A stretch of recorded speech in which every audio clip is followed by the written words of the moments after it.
Hola, buenas tardes a todos y bienvenidos a esta webinar sobre hiponatremia, donde nos vamos a centrar en su tratamiento con urea oral. Mi nombre es Elena Torrado, pertenezco al Departamento de Formación de Nutrición Médica y voy a ser en este caso quien va a moderar esta sesión.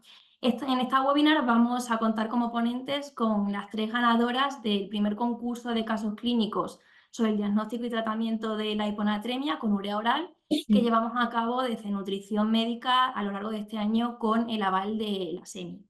Va a ser, por tanto, una sesión muy práctica e interesante, donde cada una de las ponentes os va a presentar un caso clínico de hiponatremia tratado con urea oral en diferentes perfiles de pacientes.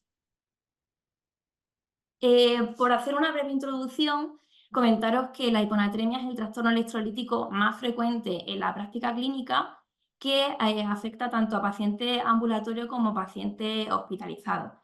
La hiponatremia es considerada, por tanto, pues, un desafío clínico en pacientes, sobre todo de edad avanzada. La etiología, como vamos a ver los diferentes casos clínicos que van a presentar nuestras doctoras, es multifactorial y se asocia con un peor pronóstico en los pacientes. Las principales consecuencias, como veremos a lo largo de sus presentaciones, pues son consecuencias asociadas a la morbimortalidad, el aumento, recaídas y reingresos, aumento de la estancia hospitalaria, alteraciones de la marcha y, por tanto, pues mayor riesgo de caídas y de fracturas. Comentaros que esta es la agenda que vamos a seguir en la webinar de hoy. Vamos a contar con 3 casos clínicos. La duración de cada uno de los casos será de aproximadamente unos 15-20 minutillos y después contaremos con un espacio al final de la sesión de cada una del final de las 3 ponencias de preguntas y bueno, de generar debate. Es por eso que os animo a que a través de la opción del chat podéis hacernos llegar vuestras preguntas, que resolveremos al final de la sesión. Y bueno, doy paso ya a la primera de nuestras doctoras, que es la doctora Lola Hernández Rabadán, del Servicio de Medicina Interna del Hospital Vega Baja de Orihuela de Alicante, que nos va a presentar pues, un caso de hiponatremia crónica. Muchas gracias, Elena. Voy a compartir pantalla Pero tienes que dejar de compartir tú, ¿no? Ahora.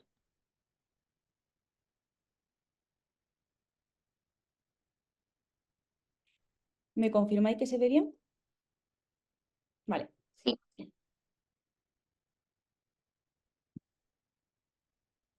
Muy bien, pues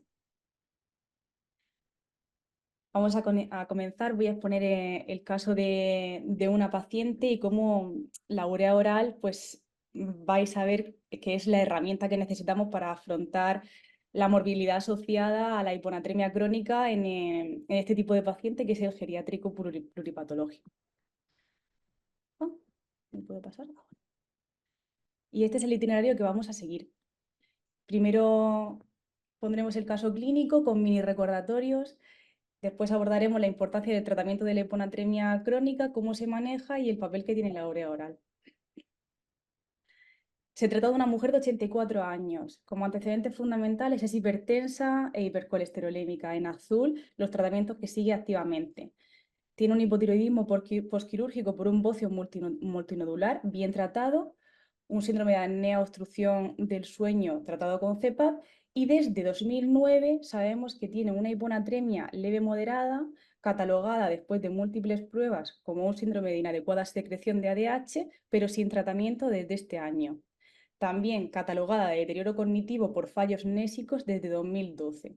Como breve recordatorio, ¿qué es la hiponatremia leve moderada? Pues sabemos que esta es su clasificación. Sería una hiponatremia en la paciente comprendida entre 125 y 130, que puede ser desde totalmente asintomática hasta que produzca algún síntoma como náuseas, somnolencia, etc.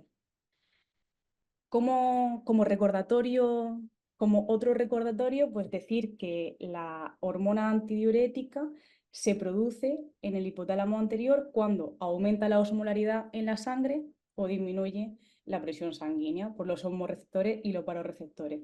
Esto quiere decir que en situaciones de hipovolemia como deshidratación aumentará la ADH y se retendrá agua a nivel del riñón, y en situaciones en las que disminuya la tensión por otra causa o o aumente la osmolaridad, también sucederá. En cambio, en el síndrome de inadecuada secreción de ADH, esto se produce, esta retención de agua, sin que exista un aumento de la osmolaridad en la sangre o una disminución de la presión arterial. Por eso se llama inapropiada, ¿no? Como ha resumido un poco Elena al principio, pues sabemos que es el trastorno hidroelectrolítico más frecuente y que el 40% de las hiponatremias se producen en mayores de 65 años y dentro de este porcentaje el 40% es atribuible a un síndrome de inadecuada secreción de ADH. ¿Y por qué? ¿Por qué en pacientes mayores? Primero, por condiciones coexistentes con la senectud, pues enfermedades pulmonares como EPOC, enfermedades oncológicas, incluso algún tumor oculto, afectación del sistema nervioso central como la demencia vascular tan frecuente hoy día o algunas medicaciones. Y luego la propia senectud hace que haya un aumento de la respuesta de la ADH a pequeños estímulos. Entonces, en nuestra paciente, sí, ¿cómo se diagnosticó? Tenía una hiponatremia con una osmolaridad disminuida, es decir, una hiponatremia hipotónica, en una situación de eubolemia y teniendo una hiponatremia hipotónica en una situación de eubolemia, nos encontrábamos con un sodio urinario y una osmolaridad urinaria aumentada. Se excluyeron como causas de hiponatremia el hipotiroidismo, que podría ser una causa en ella, y la insuficiencia suprarrenal, y fue diagnosticada después de haberlo excluido de SIADH. Y dentro del SIADH, por supuesto, se miró medicación, se le hizo una resonancia magnética cerebral y se le hizo un TAC torácico para ver si había alguna causa reversible de ese SIADH. Aquí una tablita con las causas más frecuentes de SIADH, pero como vemos, un gran porcentaje de ellos son SIADH idiopático. Entonces, ¿cómo sucede el caso de nuestra paciente? Aunque esta hiponatremia la mantiene desde 2009, en realidad empiezan a saltar las alarmas a partir de 2022. Y no es que antes no hubiese alarmas, sino que en realidad empiezan a ser alarmas más especiales, ¿no? En 2022 se le diagnostica de osteoporosis y en la analítica, donde se realiza ese diagnóstico conjuntamente, aparece un sodio de 122 miliequivalentes litro. No se le hace mucho caso y se mantiene pues, sin tratamiento como estaba hasta ahora. En 2023, en enero, después de una serie de múltiples caídas por inestabilidad de la marcha, es hospitalizada por un traumatismo craneoencefálico. En ese momento cuenta con un sodio de 123 miliequivalentes litro y sí que se corrige en el momento agudo, pero no se pone tratamiento crónico. Y posteriormente, en octubre de 2023, es hospitalizada por un episodio de desconexión del medio, que no es que no los hubiese tenido previamente, sino que esta vez pues, se decidió consultar y al ver ese sodio pues, fue ingresada. Se corrigió y fue en ese momento cuando empezó su seguimiento en las consultas de medicina interna y comenzó tratamiento crónico con urea oral. Se comenzó con 15 miligramos de urea cada 12 horas y en el día 5 la paciente había remontado de 126 miliequivalentes litro, que fue el punto en el que se quedó la corrección tras la hospitalización, a una anatremia prácticamente normal con 133 miliequivalentes litro. Como vemos, siguió tratamiento con urea oral cada 12 horas durante al menos un mes y posteriormente, al ver que se estabilizaba, se siguió cada 24 horas. ¿Perdón? O no sé si he escuchado algo. Manteniendo niveles de natremia normales en rango. ¿Cuál es la importancia, o sea, por qué es importante el tratamiento de la hiponatremia crónica? En este caso, sabemos que se asocia a morbilidad y a mortalidad. La evidencia la tenemos en varios metaanálisis de estudios observacionales y aparte sabemos que hay una asociación directa con el deterioro cognitivo, con la osteoporosis, ya que la disminución del sodio en plasma es un trigger para el osteoclasto y la resorción ósea, y también que produce inestabilidad de la marcha con las consecuencias de ella, que son las caídas y el aumento de fracturas. Y aquí le damos la vuelta. ¿Por qué es importante el tratamiento? Sabemos lo que produce, pero se ha visto que si aumenta el sodio en sangre, que si corregimos esa hiponatremia, se resuelve todo esto, pues efectivamente sí que se ha visto. A la izquierda vemos un artículo de 2019 en el que efectivamente la cognición mejora. A la derecha, que aumenta la estabilidad en pacientes hospitalizados. Y abajo, un artículo muy reciente en el que se incrementa la función de los osteoblastos. Entonces, ¿cómo sería el manejo en un paciente con SIADH? Perdonad, creo que se ve un poco pequeño. Pues el manejo, que la mayoría de documentos de consenso, que la mayoría de documentos de consenso reflejan, como por ejemplo este documento de consenso de la Sociedad Española de Endocrinología y Nutrición, es la corrección de la hiponatremia crónica mediante baptanes o mediante urea oral, indistintamente. ¿Cómo usar esa urea oral? Pues aquí a la izquierda, como os digo, tenemos el documento de consenso y abajo tenemos el título de un artículo retrospectivo en el que se ve que no existen diferencias a nivel de efectos adversos ni tampoco sobrecorrección entre baptanes y urea oral, por lo que se podrían usar indistintamente. En el algoritmo de arriba vemos cómo debería comenzarse el tratamiento con urea oral, siempre de 15 miligramos al día, reevaluar primero a las 24 horas, a ser posible, pues, en el caso de que sea ingresado, pues ingresado. Y si existe una corrección de más de 8.000 equivalentes, nos saltamos el siguiente día de urea. Pero si no existe esa corrección, volvemos a reevaluar a las 48 horas. Y a partir de ahí, o nos quedamos con la dosis de 15 miligramos día o doblamos dosis y ya volvemos a reevaluar a los 7 días. Igualmente, o sea, esta es la forma de corregir la urea oral a lo largo de las revisiones. Si vemos que estamos en una situación de sobrecorrección, pues habría que reducir al 50% la dosis, como pone en el algoritmo de abajo. Como conclusión, es decir que efectivamente, como han comentado previamente, la hiponatremia es el trastorno hidroelectrolítico más frecuente, produce una elevada morbimortalidad, especialmente en el paciente anciano pluripatológico, y que es una herramienta útil, segura y coste eficaz en la hiponatremia causada por SIADH. Y esto es todo. Sí. Muchas gracias. Muchísimas gracias, Lola, por tu caso. Voy a dar paso ahora a la doctora Cristina Villarejo, perteneciente al Servicio de Medicina Interna del Hospital Regional Universitario Carlos Haya de Málaga, que nos va a presentar un caso, en este caso, de hiponatremia e insuficiencia cardíaca.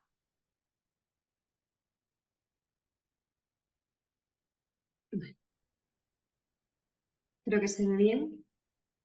Sí, perfecto. Bueno, pues yo soy Cristina, soy residente del Hospital Regional de Carlos Haya y voy a presentar un caso del tratamiento con urea en un paciente con insuficiencia cardíaca y con atremia crónica.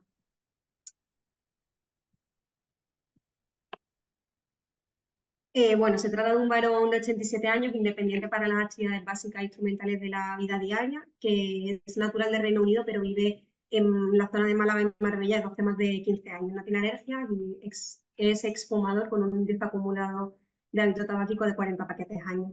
Como antecedentes principales, pues el señor es hipertenso, es dilipémico y tiene una insuficiencia cardíaca crónica de larga data, con una FEBI preservada, una disnea funcional grado 3 de la NIFA, y una disfunción ventricular derecha en relación con una cardiopatía isquémica revascularizada en 2020, una afectación valvular por la que precisó la colocación de una TAVI en 2018 y una afectación hipertensiva con hipertrofia del ventrículo izquierdo.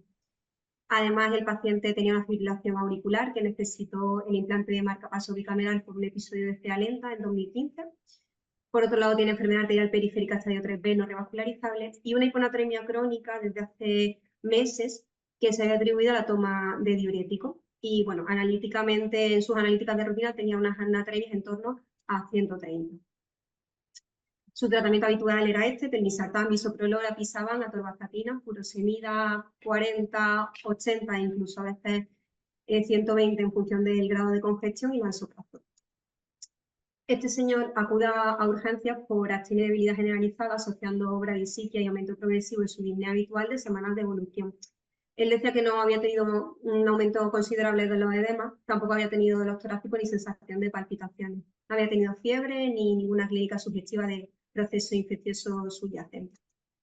Cuando llegó a la urgencia presentaba una tensión de 160, una saturación del 94% basal, pero sin tolerancia al decúbito y con habla entrecortada.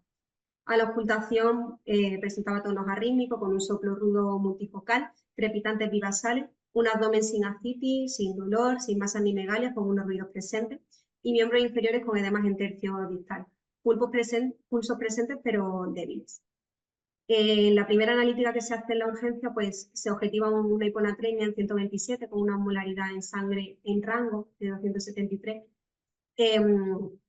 una natriuresis de 20 y una osmolaridad urinaria de 104. Asimismo, se observa una elevación del ProBNP en 14.013 picogramos mililitros. La función renal estaba preservada, no tenía anemia, la coagulación estaba en rango y no presentaba elevación de PCR ni otros reactantes de fase 1. Se hizo una radiografía de tórax con un mínimo pinzamiento de ambos senos costrofénicos y signos de redistribución vascular. En este momento se empieza tratamiento diurético intensivo intravenoso y se asocia precozmente espironolactona como un segundo diurético. Al día siguiente ya se ingresa y se hace un TAC de cráneo que descarta patología aguda intracraneana, aunque evidencia lesiones vasculodegenerativas crónicas. Se realiza una analítica con un perfil endocrino metabólico que no presenta hallazgos relevantes y le repetimos el ecocardiograma que realmente estaba pues similar al previo. Su FEBI preservada, su ventrículo derecho dilatado, sin derrame pericárdico y con una vena cava en el límite de la normalidad, pero sin colapso fisiológico. Entonces, ante la presencia de una insuficiencia cardíaca crónica con una descompensación leve moderada y una alteración cognitiva, en este momento, pues probablemente a esta hiponatremia crónica reagudizada, ya habiendo descartado otras causas, se decide asociar al tratamiento diurético urea 15 gramos cada 24 horas para mejorar esa hiponatremia que el paciente presentaba, a ver si mejoraba también su nivel cognitivo y esas alteraciones neurológicas que presentaba. El paciente comenzó a mejorar, se pudieron ir descendiendo un poquito las dosis de diurético y lo máximo lo que lo pudimos bajar fueron a furosemida 80 cada 24 horas, espironolactona 25 miligramos cada 24 y eso, la urea 15 gramos cada 24. De manera que al alta se fue con una mejoría cognitiva y congestiva considerable y una anatremia del 136. A las 2 semanas del alta lo revisamos en la consulta y el paciente se encontraba asintomático, presentaba una anatremia de 137 y se decidió espaciar la toma de urea a 15 gramos cada 48 horas, con una posterior revisión en consulta a las 4 semanas del alta, presentando una anatremia en 136, asintomático a nivel neurológico, y se decidió mantener esta pauta de urea 15 gramos cada 48 horas. A los 2 meses de este ingreso, el paciente volvió a su país natal un poco de vacaciones y abandonó el tratamiento con urea, aunque sí que mantuvo su tratamiento diurético tanto con furosemida como con espironolactona. Cuando vuelve a Málaga, a los 2 meses vuelve a ingresar, en este caso por una isquemia arterial aguda en nuestro centro del miembro inferior izquierdo y un poco de confusión. A su llegada se objetivó una anatremia en 129 con una osmolaridad en sangre de 270, una natriuresis de 25 con una osmolaridad urinaria normal. Entonces nos interconsultan y decidimos volver a pautar la urea a dosis de 15 gramos cada 24 horas. Mejora la anatremia, el hombre se interviene y también mejora a nivel cognitivo y al alta se va con 135 miliequivalentes litros de natremia y se da de alta pues, con la urea 15 gramos cada 24. Asimismo lo volvimos a revisar en consulta a las 2 semanas, estaba asintomático, una anatremia en rango y volvimos a espaciar la toma de urea a cada 48 horas. Bueno, como hemos dicho desde el principio y ha dicho Elena en la introducción, la hiponatremia es el trastorno hidroelectrolítico más frecuente en la práctica clínica diaria y también el trastorno hidroelectrolítico más frecuente en los pacientes con insuficiencia cardíaca. Está presente en el 15% de estos pacientes independientemente de su fracción de eyección y de si son pacientes ambulatorios u hospitalizados. Además, la hiponatremia se considera en estos pacientes, los pacientes con insuficiencia cardíaca, un factor de mal pronóstico porque se ha relacionado con un aumento de la estancia hospitalaria, mayor tasa de reingreso, mayor morbilidad a largo plazo y una peor respuesta al tratamiento deplectivo porque son pacientes que suelen presentar resistencia a diuréticos precisando dosis mayores de estos. Entonces, bueno, este trastorno, como ha dicho también Lola, se puede presentar de forma aguda o de forma crónica y con una intensidad leve, moderada o grave. Aunque el debut grave y agudo es infrecuente, siempre requiere hospitalización y un tratamiento urgente, pero lo más común es que los pacientes presenten una hiponatremia crónica no grave, con una escasa expresividad clínica y que pueda pasar desapercibida. No obstante, en estos casos también se ha descrito pues eso, un mayor riesgo de alteraciones posturales de la marcha, caídas, fracturas, osteoporosis, mayor deterioro cognitivo y también un mayor grado de fibrosis cardíaca, lo que conlleva también un aumento en la tasa de mortalidad. La etiología más frecuente de la hiponatremia en general es el síndrome inadecuado de ADH y en el caso de la insuficiencia cardíaca, la hiponatremia tiene un componente multifactorial. Tiene un componente de síndrome inadecuado de ADH porque cuando baja el gasto cardíaco se activa el sistema renina-angiotensina-aldosterona y por tanto se produce una mayor liberación de ADH, pero también tenemos ahí el efecto de los diuréticos sobre la anatremia, el efecto de la senectud y se juntan ahí diferentes mecanismos. Respecto al tratamiento de la hiponatremia crónica, existen poquísimos ensayos clínicos acerca de ello y en general, así un poco a bote pronto, tenemos por un lado la restricción hídrica, que es verdad que es una opción segura, pero que genera muchos fallos en el cumplimiento terapéutico. La solución salina hipertónica, que en el paciente con insuficiencia cardíaca quizás pueda empeorar esa sobrecarga hídrica que tiene el paciente. Los bastanes, que sí que se han visto que son muy útiles tanto en el aumento de la anatremia como en el aumento de la diuresis, mejorando la congestión, pero es verdad que son fármacos caros con un riesgo considerable de hipercorrección y de hepatotoxicidad. Y ya luego, por otro lado, está la urea, que es un diurético osmótico que no presenta grandes toxicidades, es bastante seguro y el coste es bastante bajo. La urea se absorbe, o sea, aprovechamos el efecto de la urea porque se reabsorbe a nivel renal el 50% en el túbulo contorneado proximal y un 20% en el túbulo contorneado distal. Eso hace que aumente en la médula renal la concentración de urea y aumenta la reabsorción de agua en el asa descendente, aumentando la concentración de sodio en el asa ascendente, favoreciendo su difusión pasiva. Además, el 30% se excreta directamente por la orina, lo que hace que se arrastre agua y se elimine más agua por arrastre. Existen varios estudios observacionales que demuestran la eficacia y la seguridad de la urea en el tratamiento de la hiponatremia por SIADH y en general se coinciden todos ellos en el que lo peor que tiene la urea muchas veces es ese sabor que ha estado limitando mucho su uso en los pacientes, pero que gracias a las nuevas formulaciones pues esta dificultad se ha ido sobrepasando. Las principales contraindicaciones en general son la enfermedad renal crónica grave urémica y el fallo hepático. El único trabajo que compara la urea frente a otro tratamiento es un trabajo que os traigo aquí que lo compara con el uso de Bastán a largo plazo, a lo largo de un año. Se trató primero a los pacientes con Bastán y luego con urea y se vio que el control y la eficacia era similar. Sin embargo, el riesgo de hipercorrección era mucho mayor en Bastán que en el tratamiento con la urea. Respecto al tratamiento en concreto de la hiponatremia en la insuficiencia cardíaca, pues también hay poquitos estudios.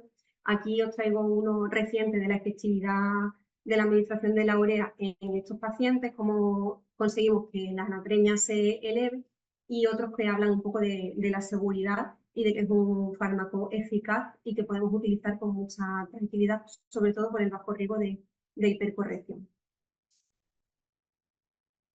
Volviendo un poco a nuestro caso, recordamos que teníamos a un paciente con una insuficiencia cardíaca crónica descompensada, con una descompensación leve moderada y una alteración cognitiva en el contexto de un empeoramiento de su hiponatremia crónica, que era de origen multifactorial en relación con la propia insuficiencia cardíaca y el uso de diuréticos. Os traigo aquí una gráfica en la que vemos un poco cómo fue modificándose la anatremia del paciente tanto en el primer ingreso como en el segundo ingreso.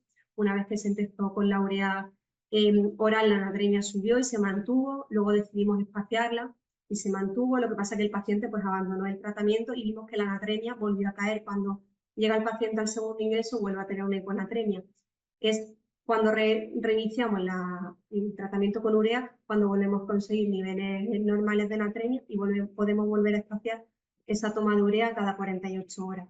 En el seguimiento ambulatorio, el paciente le hemos estado haciendo analítica mensualmente aproximadamente y siempre se ha mantenido asintomático a nivel cognitivo y con atremias en rango hasta este momento.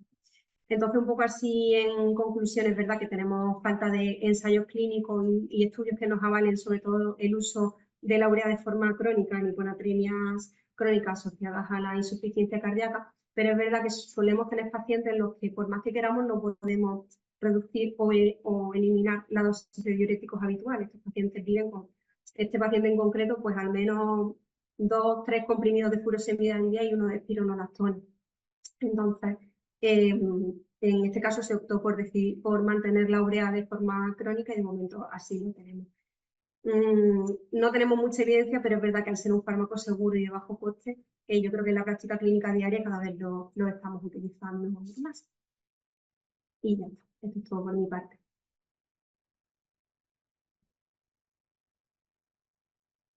Muchísimas gracias, Cristina. Súper interesante el caso.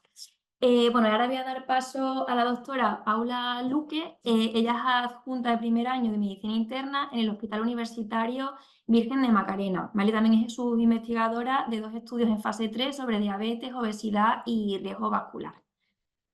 Adelante, Paula. Bueno, ¿se ve? Sí, ¿no? Presentación. Ahora. Buenas tardes, yo soy Paula Luque y hoy os quería, bueno, en primer lugar dar las gracias a Nutrición Médica por darnos esta oportunidad y hacer este tipo de eventos. Hoy os quería traer un caso clínico que vi en la hospitalización con el que era mi tutor, el doctor Eduardo Carmona Nismo, que lo hemos titulado La urea, un desafío clínico y terapéutico, cuando no parece lo que es.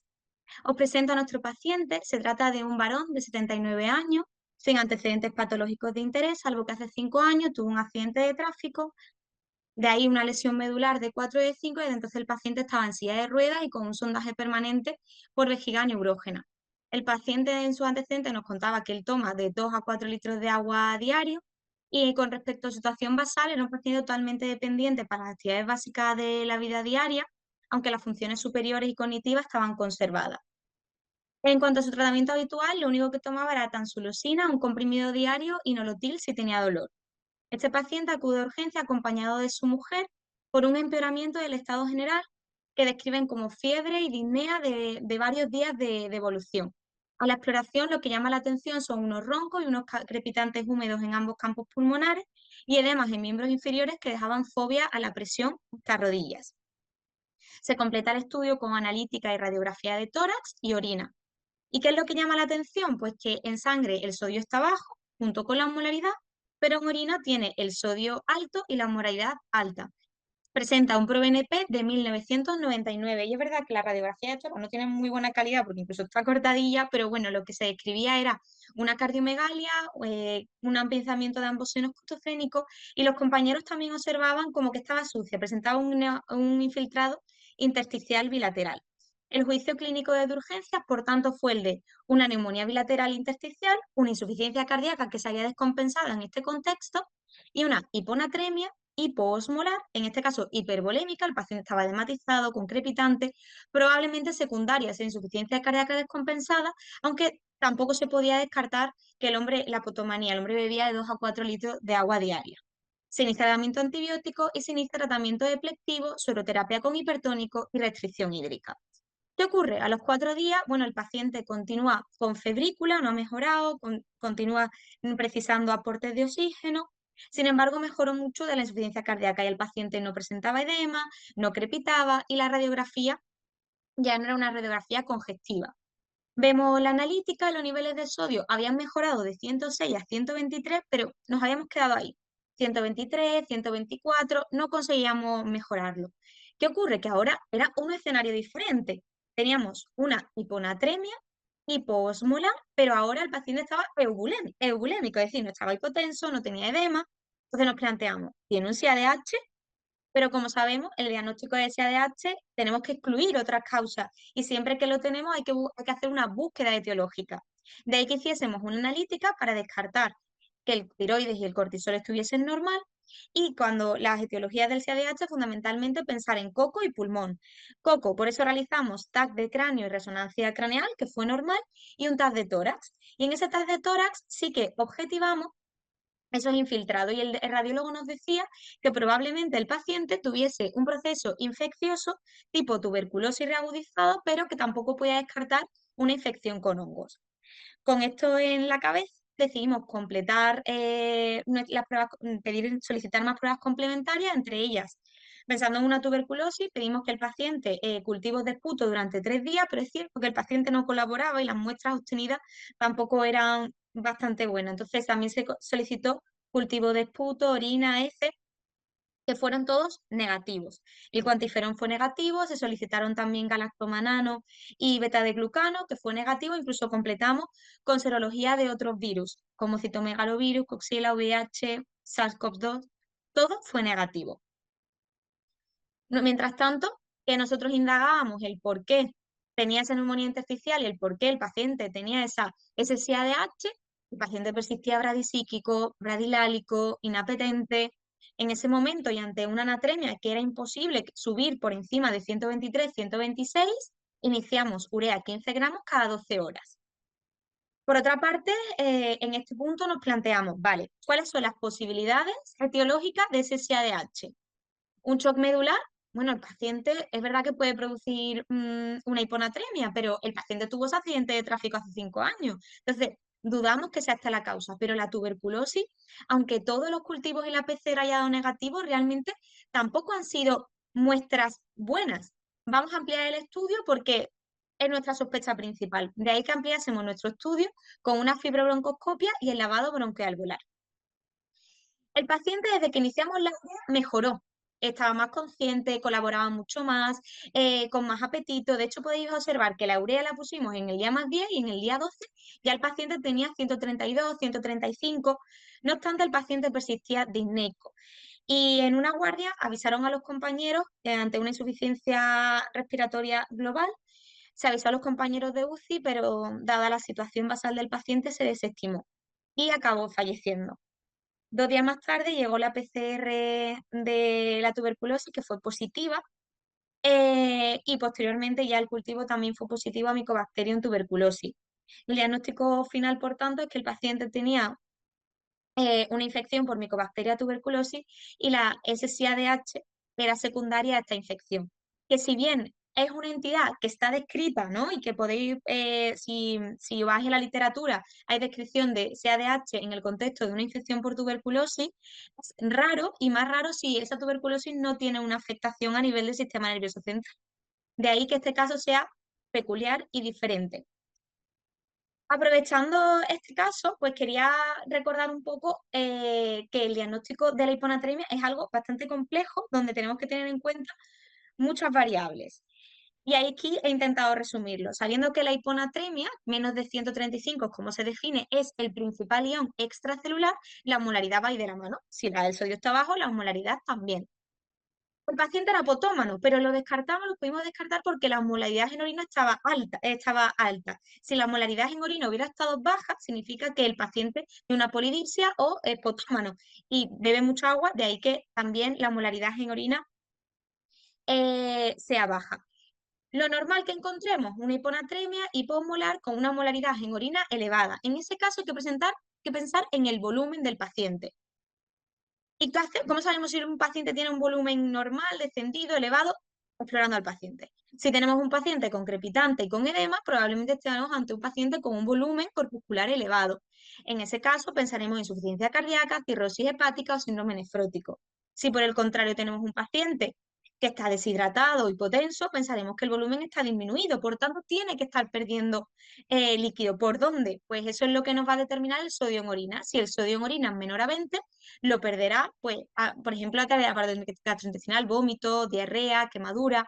Sin embargo, si el sodio en orina está elevado, significa que lo está perdiendo por el riñón. Ejemplo, cuando el paciente toma tiacida o un síndrome pierde sal. Si no tenemos un paciente dematizado, con crepitante, ni hipotenso, ni deshidratado, el paciente podemos decir que tiene un volumen normal. Y ahí es cuando nos encontramos en el CADH, pero para su diagnóstico, además de requerir que haya una hiponatremia hipoosmolar con un sodio elevado en orina y con una osmolaridad alta en orina, tenemos que descartar otras causas, como hemos dicho y como hicimos en nuestro paciente, como hipotiroidismo o insuficiencia adrenal. Y a continuación, una vez que sepamos que el paciente tiene un CADH, ya lo han dicho las compañeras de antes, hay que hacer una búsqueda etiológica. Como he dicho, coco y pulmón, y casi todos en pulmón pensaremos una neumonía por legionela, la asocias con hiponatremia, pero por tuberculosis a lo mejor tenemos menos experiencia, porque hay muy poquitos casos descritos y es una asociación descrita, pero rara. De ahí que sea bastante infrecuente, sobre todo, como he dicho antes, cuando no afecta al sistema nervioso central. ¿Y cómo tratamos una hiponatremia por CADH? Lo primero es corregir la causa. En este paciente lo ideal hubiera sido empezar con tratamiento antituberculoso, pero llegamos tarde al diagnóstico. Y por otra parte, además de la restricción hídrica, de los sueros hipertónicos que podamos poner al paciente, existen otras herramientas a nuestro alcance, como son las ureas y los bactanes. ¿Cómo actúa la urea? Pues la urea lo que hace es que promueve esa excreción de agua libre de sodio a través de la orina y así ayuda, pues, a corregir ese desequilibrio hídrico, pero lo hace de forma muy paulatina, de forma que evitamos ese miedo que siempre tenemos poniendo, por ejemplo, un suero hipertónico, que es el de la amilonisis continua. ¿Y qué ventajas tiene este fármaco frente a los bactanes? Ya lo ha dicho también la compañera de antes, que hay pocos estudios que comparen los dos fármacos, solo hay un ensayo clínico, pero es cierto que es más barata, es muy accesible la urea y después también el perfil de seguridad. Al no ser hepatotóxica, pues es una herramienta útil en este perfil de pacientes con insuficiencia hepática. En conclusión, mis mensajes para casa serían que el síndrome de SADH puede ocurrir en pacientes con tuberculosis, si bien no es una complicación común, que en los casos más graves y refractarios, la urea se presenta como una herramienta segura, eficaz y valiosa en ese arsenal terapéutico del SADH. Muchas gracias.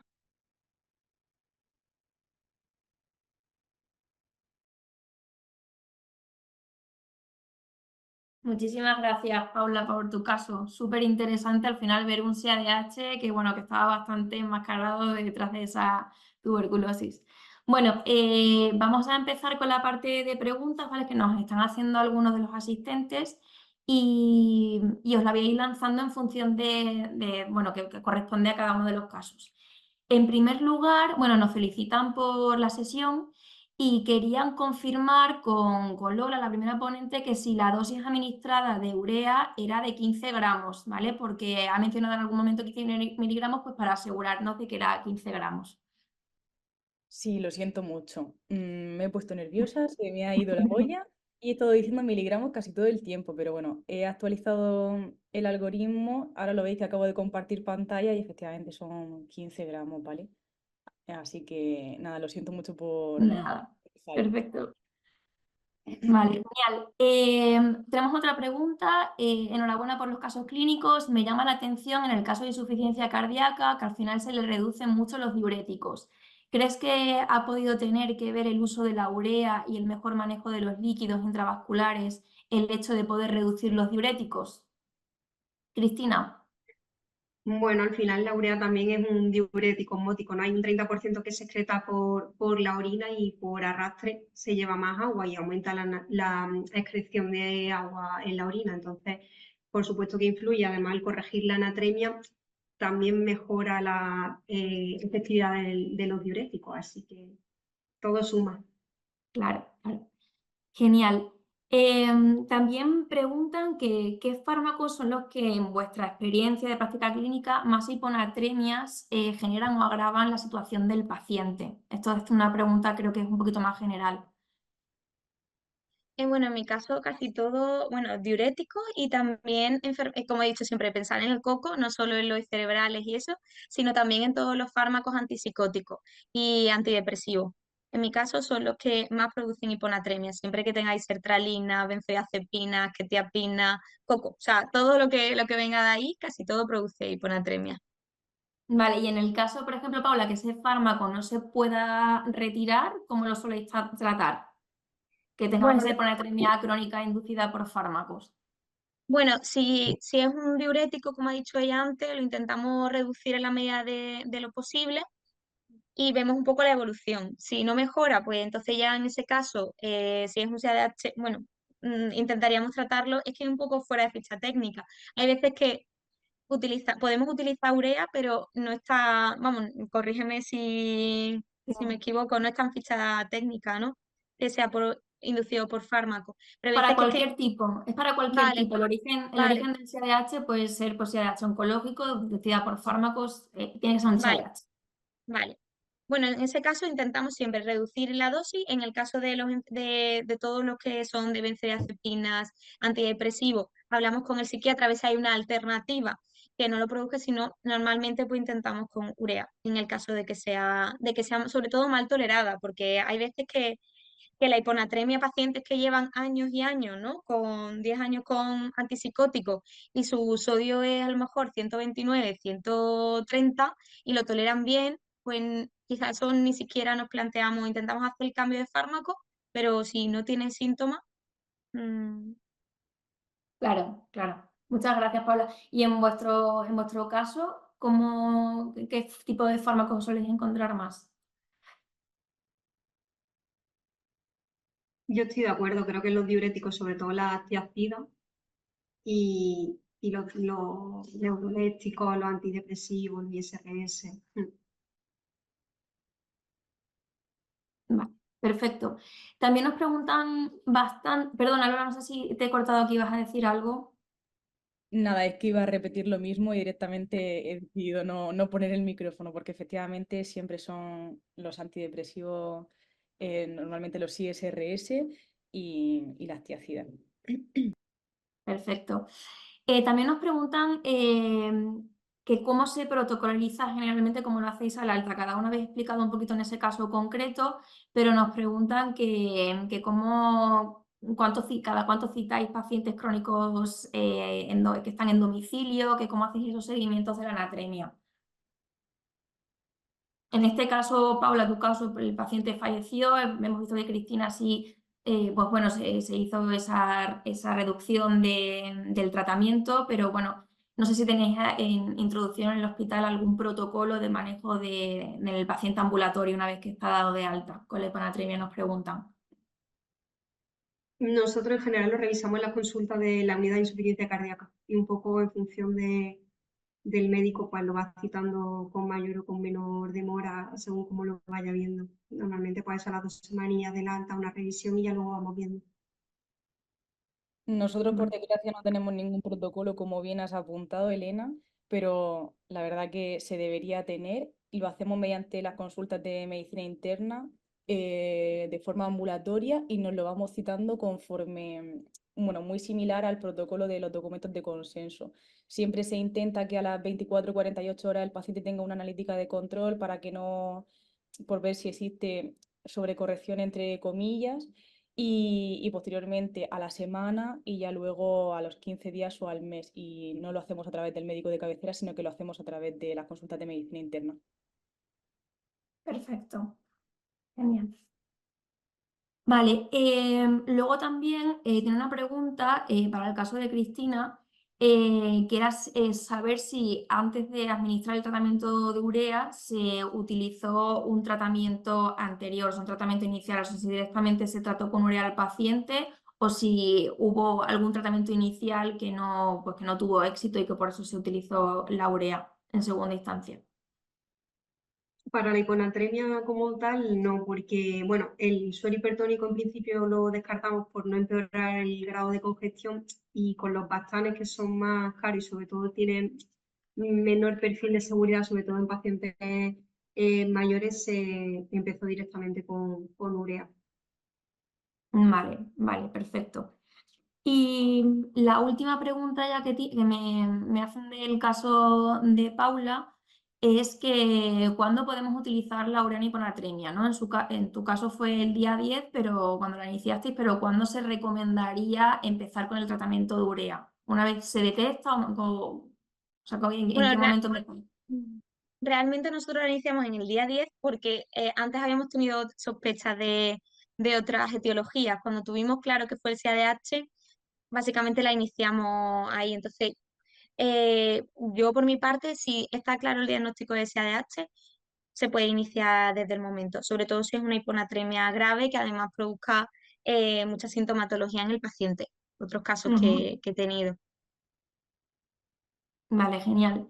Y la última que nos preguntan también, que acaba de salir ahora, ¿cómo es la adherencia al tratamiento de los pacientes en cuanto a la saborización? Si, o sea, cómo es pues eso, la adherencia al tratamiento. Pues, Bueno, yo bueno, creo que ahora ya mucho perdón. mejor. Perdón. No, que yo creo que el tema del sabor eran con las fórmulas más antiguas, la verdad es que Magistrales. ahora no. Sí. Mm. Perfecto. Bueno, pues ya no tenemos ninguna pregunta más, así que vamos a dar ya por finalizada la sesión. Agradeceros muchísimo vuestra participación, vuestros casos clínicos, que la verdad que fueron súper interesantes en el concurso. Y bueno, espero que también para los asistentes pues haya sido una sesión pues muy productiva en el que hayan pues bueno, llevarse a casa esos determinados perfiles de pacientes muy propensos a sufrir SIADH y sobre todo pues esos IADH crónicos que, bueno, la importancia que hemos visto que tiene tratar esa hiponatremia y hacer pues ese seguimiento de la anatremia en paciente ambulatorio. Así que bueno, daros las gracias de nuevo y buenas tardes a todos. Gracias, Elena.